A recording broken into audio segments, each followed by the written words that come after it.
My guest tonight starred in the Book of Mormon on Broadway and the HBO series Girls. Now you can see him in the Netflix movies, plural, The Boys in the Band and The Prom. Please welcome the very successful, the very busy Andrew Rannells. Andrew, how are you?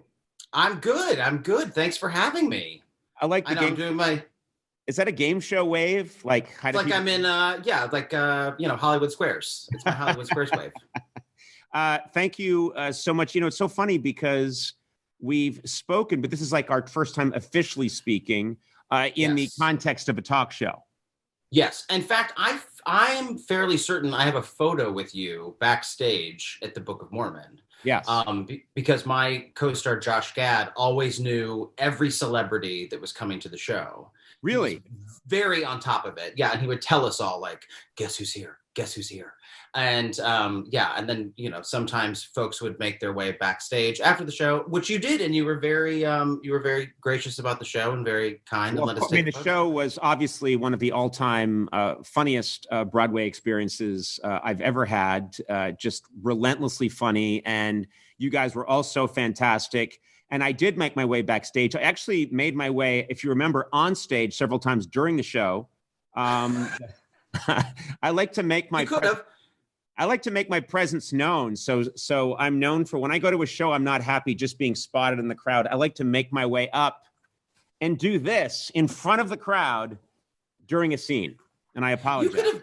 You would have fit into that show very easily. I think you could have been a missionary. I very much have that uptight missionary vibe. And we've got the same hair. That's right. We've got, what are you doing with your hair? Mine is a combination of bathroom caulking and helium. What do you have in your hair?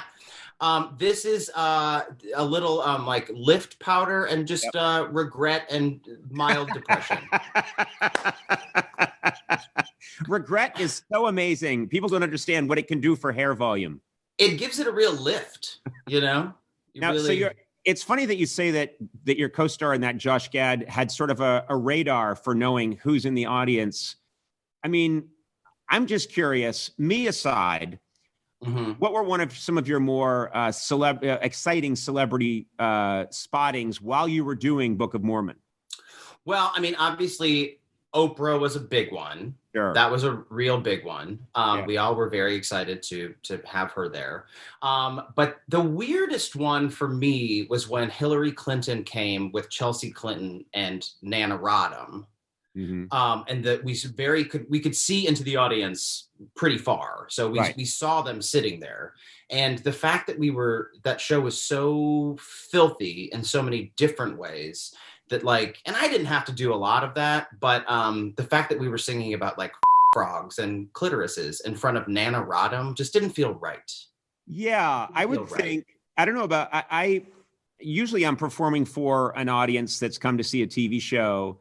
And then occasionally there's been, for some reason, someone famous in the crowd. And I haven't liked that. I don't like that.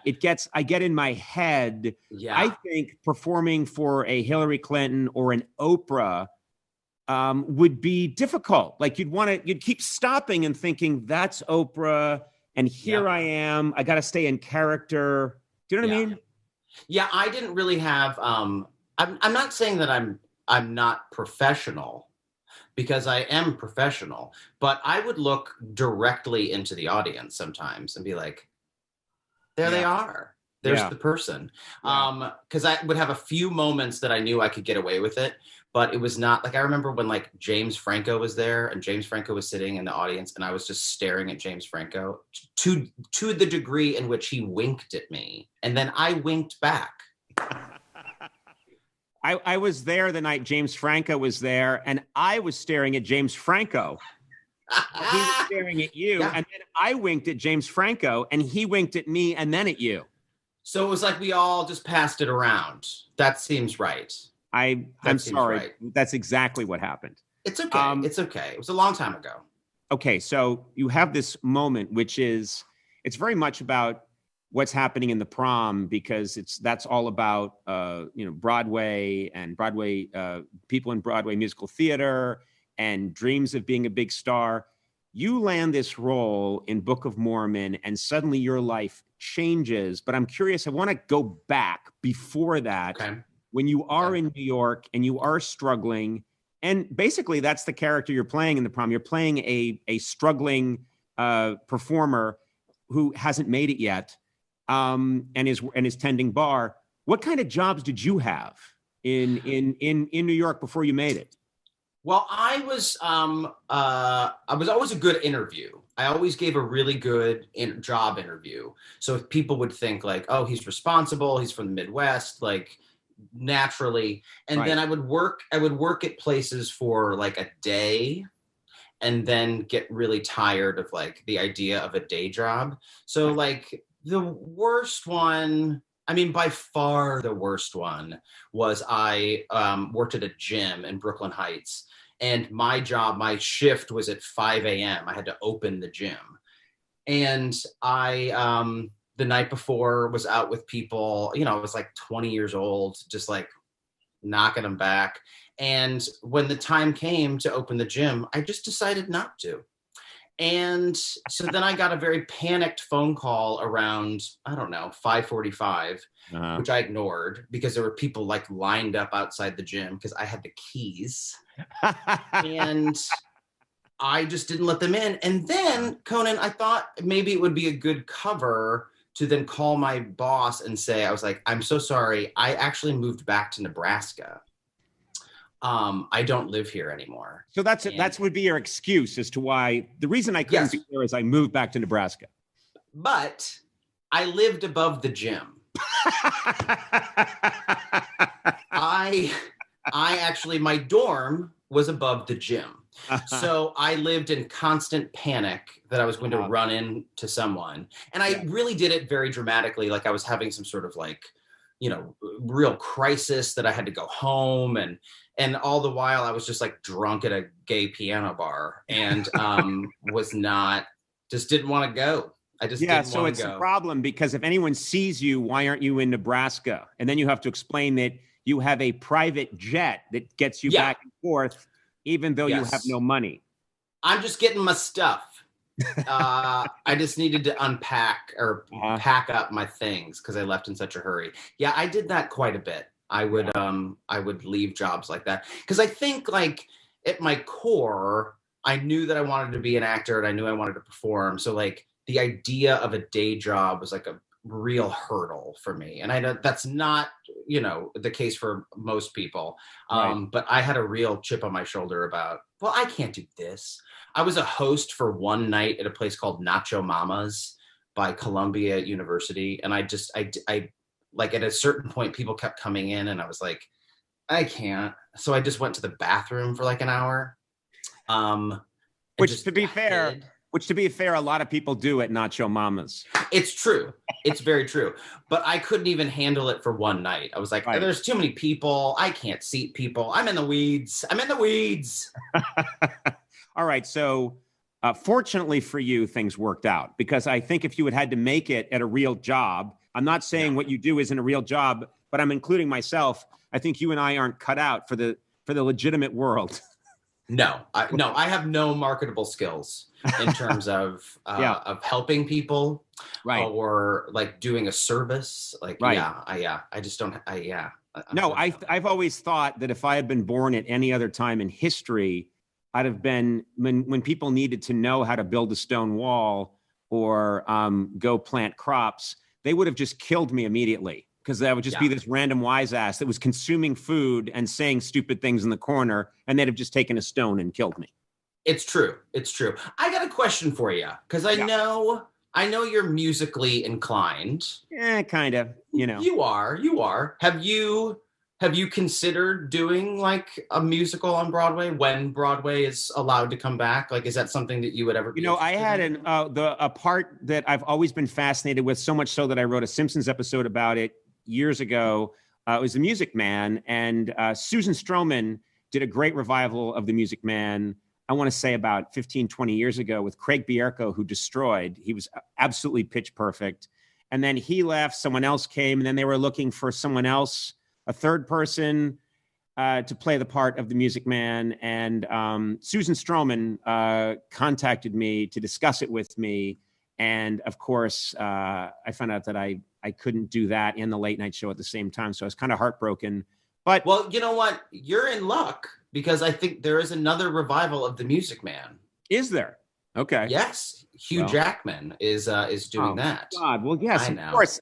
I'm sorry, but I guess whose phone isn't going to ring after this interview airs? Mine. Come on now. Come on. People are going to be like, you could do it. Well, we locked in Hugh Jackman. Did you see Conan last night? He was talking to Andrew Rannells. Yeah. He said he might do it. Jackman. Him. Get rid of him. Get that shit off our shoe. Let's get O'Brien. I got to tell you, that monorail episode of The Simpsons is one of my favorites. Oh, thank you. My absolute favorite. It was my love letter to the Broadway show I've always wanted to be in. So someday in dinner theater, and I'll make you be there. All right. Okay, The Prom. I'm very excited because it didn't drop yet on Netflix, but I was told that because you were coming on the program, I could get a sneak peek at it. So I got a special code and watched it last night, and it's fantastic. It's beautifully done. All of you are, of course, terrific. And then I'm looking at it and I'm thinking, okay, I'm talking to Andrew Rannells tomorrow, and you have a lot of scenes with Meryl Streep. How do you not step outside your body when you're performing with Meryl Streep? Were you able to hold it together? Were you a professional? No.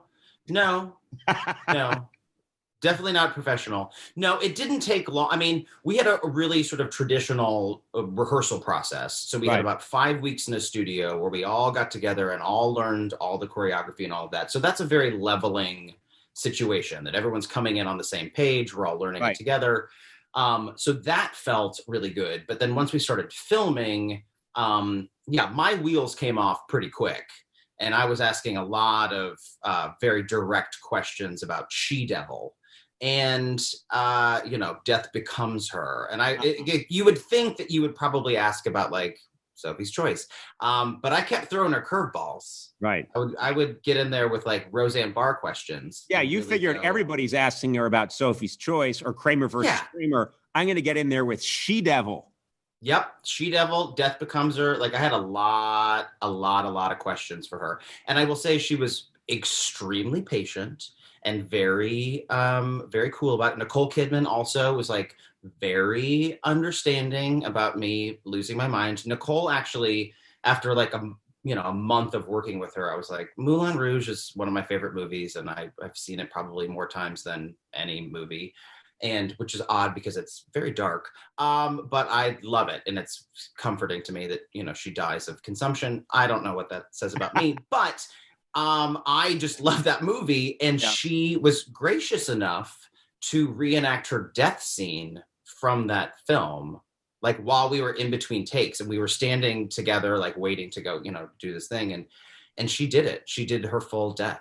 I hate to break it to you, but she also does it on Cameo And you know what? It's pretty cheap. It cost me $80. And Nicole. Well, that is if Nicole Kidman was on Cameo. Can you imagine? I love the idea of huge stars on Cameo, and they're in their bathroom with the crappy shower curtain behind them, and they're recreating. De Niro's doing "You Talking to Me," and he's doing it, and then you pay $110. Yeah. And you could get that scene done for you and be like, happy birthday, Mitch. And happy birthday, Mitch. You looking at me? You know what? Yes, please. Well, you're such a young man. You've achieved so much. And you wrote your memoir. And I thought like, wow, you knocked the memoir off early. I'm saving that till I'm 92. Yours, too much is not enough. And it's quite revealing. I mean, and your story is just beginning. You've got so much career ahead of you. I guess you'll be writing another one. Well, I would love to. I started writing it because, when you're doing a Broadway show and you get sort of the stage door kids that come to the, to see you after the show. And a lot of them would ask me for like the shortcut, basically. Like, how did you do? And there is no shortcut. And like, as much as I would like to say, like, I plotted, my role in the Book of Mormon, like, that's just the life of being an actor that like sometimes things hit, sometimes things don't. And there were certainly a lot of things that I thought would be a big deal and then were not a big deal. And So that's how I started writing it, was just like, this is what it's actually like to be 19 in New York City, like, shuffling around trying to get your career started. And then it sort of naturally turned into sort of more personal stories about, like my dad dying, or about how I lost my virginity and all that stuff. And it's all fine and good when you're writing it in the privacy of your home. It's another thing when your mother's going to read it. And I'm talking about like regrettable blowjobs. Like that's not great. Which was almost the title of the book, I'm told. It should have been. If Random House had any sense in their head, they would have let me go with that title. Regrettable blowjobs. He's here with his memoir. Andrew Rannells is here with his memoir, Regrettable Blowjobs. Andrew, good to have you here. Next up on Fresh Air. Terry Gross. Oh my word. So I know that would be strange, because I'm thinking if I were ever to write something, my biggest worry would be, oh my God, my family, my parents, my brothers and sisters are going to read about me losing my virginity during Obama's second inaugural. And I can't have that. That's it's too revealing. That's too revealing. It was late in life. We have a clip here from the Prom, and your character is very funny. And what I love is the information that's laid out, that your character is a struggling actor, Broadway actor who hasn't quite made it, and so has to tend bar. But it's beautifully laid out that your character can't stop talking about his time at Juilliard, which does feel like word would get around. That's a type. That is definitely a type. No, I dated a guy for many years who went to Juilliard, and I'm not saying everyone, but I'm saying a lot of them like to sneak that into conversation. But the way they do it is they say their group number, because it's not about the year you graduated at Juilliard. Right. You say, I was in group 24, or I was in group, which when someone drops that into conversation, to be like, well, in group 13, and you'd be like, what is that? And they're like, oh, well, at Juilliard. Perfect. So that way they trick you into asking. Yes. So I noticed that a lot. I tried to work that into the film, but I think it was like a little too inside baseball to like have group number talk. But yeah, it's a real thing. It's like when people say like, oh, I went to college in DC, and you're like, just say Georgetown. Like, I get it. Like, just say it. And then they say, no, I didn't go to college in Georgetown. I went to a technical school, a 2-year technical school in DC, asshole. Yeah, it was the University of Phoenix, but it was in DC. We have a clip here from the Prom, and I believe this is where you're working the bar. You haven't made it yet, but you're quite a chatty Cathy with these massive stars. That is true. All right, let's take a look. Who are you? Trent, Oliver. Oh. We've done 5 shows together. Oh, really? Yeah. Oh, my God. Trent went to Juilliard, won't shut up about it. Oh, right, Trent. Of course, Trent. Why are you dressed like a waiter? I'm in between gigs at the moment. Honestly, Dee Dee, I feel adrift as I did in my days before Juilliard. Oh, my God. You see, my passions are fueled by the power of Lady Theater and how she can, with the gentle touch of her hand, sculpt a human soul. But we learned at Juilliard, if I could soliloquize, if you prick me, do I not bleed? The Prom is available on Netflix Friday, and it's terrific. And also, by the way, Boys in the Band is available to stream on Netflix right now, and it is also extraordinary. You're killing it. You're hitting it out of the park, and I'm very happy for you. Thank you very much. I don't know that there's a connection, but I think me coming to check out your performance in Book of Mormon probably made all the difference in your career. I think it did. That's when UTA called, was after you arrived. So, because no one else was paying attention to you or frankly, the show. And I saw it, Because you think Franco said anything about the show? No, he's too about Franco. I called and I got the word out after it was already a huge hit. Well, thank you for that phone tree. That means a lot. By the way, I will tell you that one of the most controversial decisions my wife ever made was to take our 2 children to see Book of Mormon. And at the time, they were like 11 and 9. And I was like, what the f-? She said, it's good. It's really, and I went, it's fantastic. But there's vaginas and clitorises and... Yeah, well, they've got to learn what a clit is eventually. So, they might as well. You know what? I'm here to tell you, you don't need to know. I don't need to know. I don't need to know. You and me both. Andrew, thank you very much. Have a great day. Thank you. Congrats. You too.